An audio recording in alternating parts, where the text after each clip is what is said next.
The silver squeeze is back. Is now the time to try and manipulate the world of silver such that we can push the price up and all become millionaires from our silver? No, the answer is no. I'm going to burst your bubble and just say the answer is no. All that's going to happen is that some good people are going to perhaps go overboard with how much silver they want to buy. They're going to get stung when they realise that they've bought too much, need to sell it and lose money. That's the life cycle of the silver squeeze movement. That's certainly what we learned from the first silver squeeze a couple of years ago, and you can bet your bottom dollar that the world is fundamentally different to how it was a few years ago when things were difficult because supply chains were closed and the industrial demand was lower because of COVID being an affecting factor. But now it is not like that, and people are just going to get hurt. So don't go tomorrow and silver squeeze for all your life's savings. Just buy silver sustainably and carefully, and you'll thank me in the end.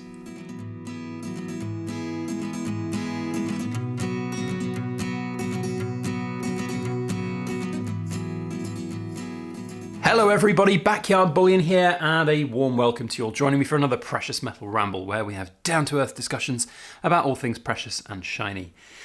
I can't quite believe that we're actually here again. Silver squeeze time. And don't get me wrong, this is not going to be a positive video about the idea of a silver squeeze. You can't squeeze silver. That is the headline of this video. You can't squeeze silver. And you couldn't squeeze silver last time when there was much different situations with regards global supply chains and global production because of disruption due to COVID, and it's just not gonna happen.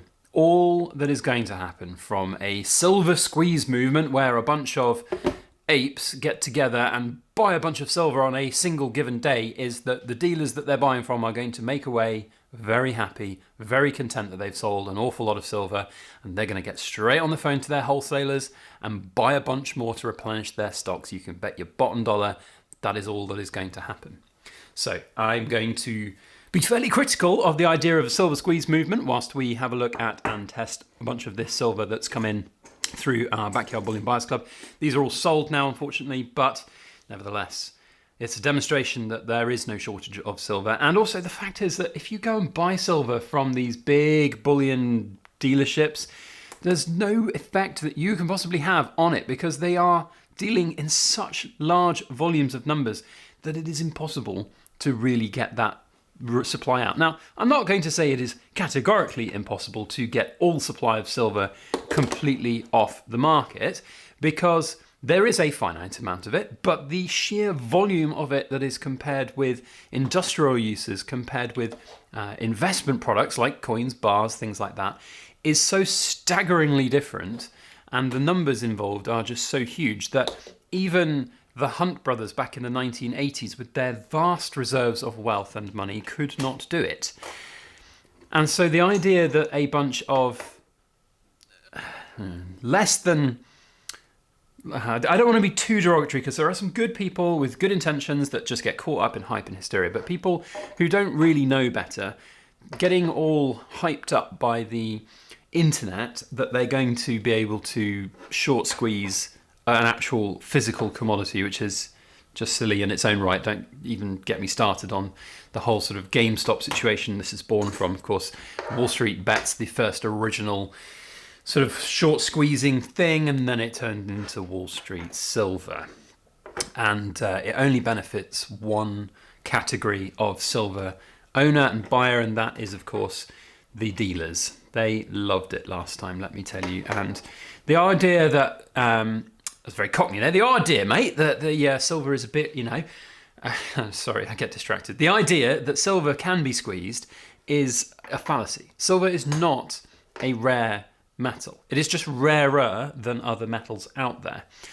There is so much silver out there in this world, both already mined and still to be mined, that the idea that we can, over a single buying day, squeeze it such that the prices will explode is a complete fallacy.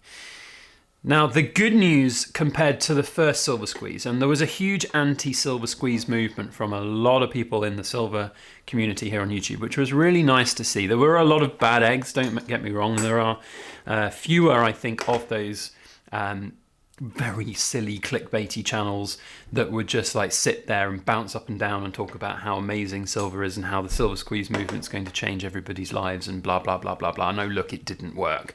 Because we, as the rest of the sensible community that understand what silver is all about, called them out on it. And we all made a big kind of collective video, I remember, and it was really good to do that. And it's nice to see, and that's why it's been brought to my attention now, it's nice to see that there have been a similar brand of YouTubers out there that have come together and actually said, do you know what, it's stupid, it's a silly idea once again, and the fact that we're doing it once again staggers belief, but here we are. So why am I anti-silver squeeze? I'm not anti the idea of people buying silver, and I know that the silly apes over in that Reddit thread will call me a Wall Street shill. It's been done before. If you just put into Reddit backyard bullion, one of the top posts that comes up is some silly imbecile on that particular forum basically saying, backyard bullion, he's been paid by the government to tamp down silver and get you not to buy. Don't listen to him, he's anti-silver. I'm not anti-silver, I'm anti-people who are just being silly about buying silver and not doing it properly. It's just this, by the way, there is 2 coins in this little packet, and if you're wondering what these little packets are, these are all coins that have been donated for an incredible prize for the Silver Forum that's coming up soon. And they were just out on my desk here, and as we finish going through all of those other coins, I thought I'd share them here. So, if I'm anti the silver squeeze, what am I for? I'm for silver. So I don't want this to be a completely negative, ranty video. Let's have a little bit of good coming out of this. So one of the things that I liked about the silver squeeze movement, if we can even get there, was that, coins come out of the packet, there we go. Cashy, I haven't forgotten about you, here you go. Put that one back in. One of the good things that came out from the silver squeeze movement was there were a lot of people who started buying silver and started getting involved in stacking. And once they realised the stupidness of the error of their ways, buying silver eagles at $50 an ounce, because that's what dealers were charging at the time, it's meant that now there are a lot of people who are into silver, which is great. And there is nothing wrong with having silver in your stack, but do it slowly over time. Or if you've got a slightly larger budget because you're a slightly more affluent individual that has the means to get a little bit more silver into your stack, then go ahead and do it and get it. But don't expect it tomorrow to be worth more money because tomorrow's a silver squeeze movement and you expect the needle to be moved a little bit on the global trading scale of silver. It's just not going to happen.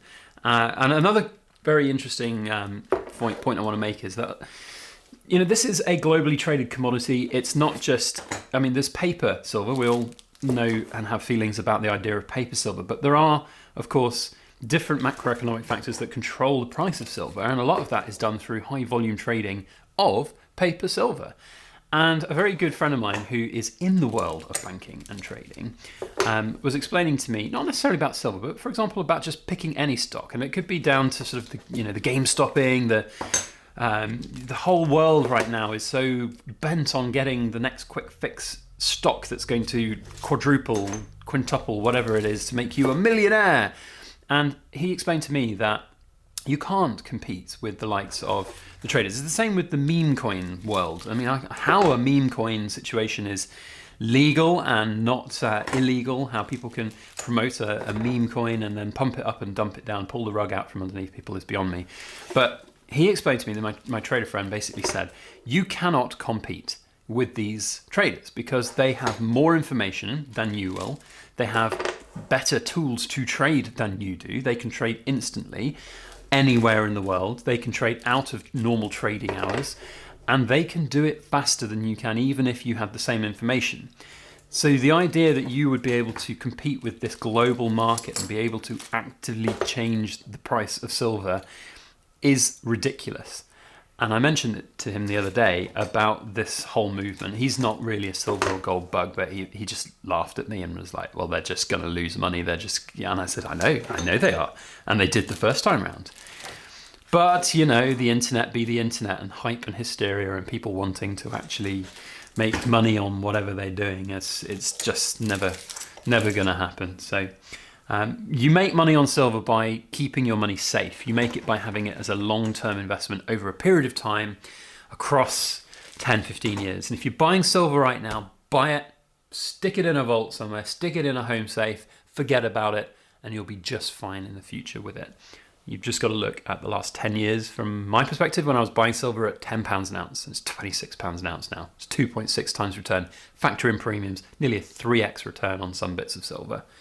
It's very, very lucrative if you do it the right way. But don't buy it because the internet tells you to. Don't buy it because your favorite YouTuber thinks that the world is going to change tomorrow because people are doing it. And I tell you what, I've already had emails from different bullion dealers that I'm registered to for newsletters going, Silver Squeeze 2.0 is here, buy from us, buy from us.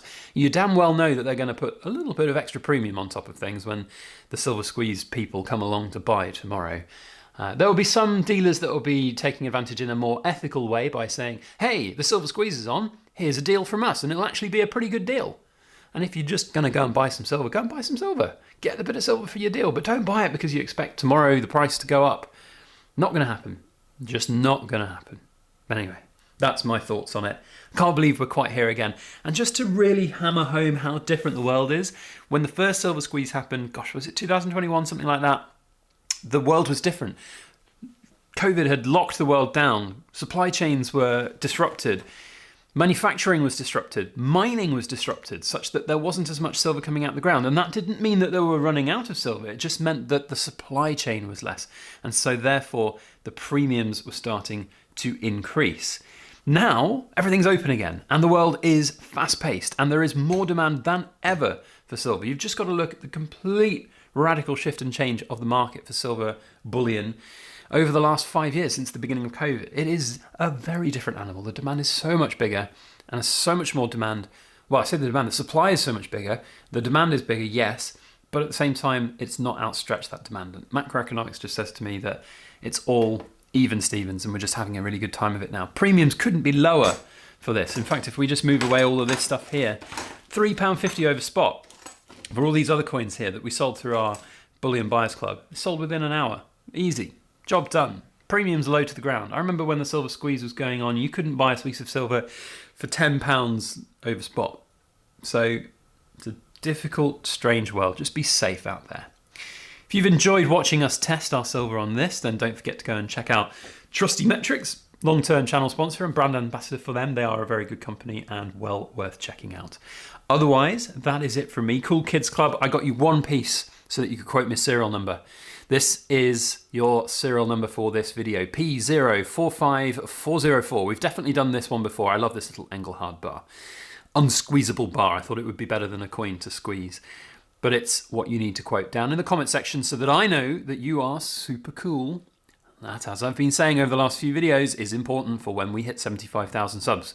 Because I will be choosing one random video and one random Cool Kid Club comment to win a special secret bonus prize. So there we go. Thanks all for watching. We'll see you on the next video. As always, please make sure that you like, share, comment and subscribe for more.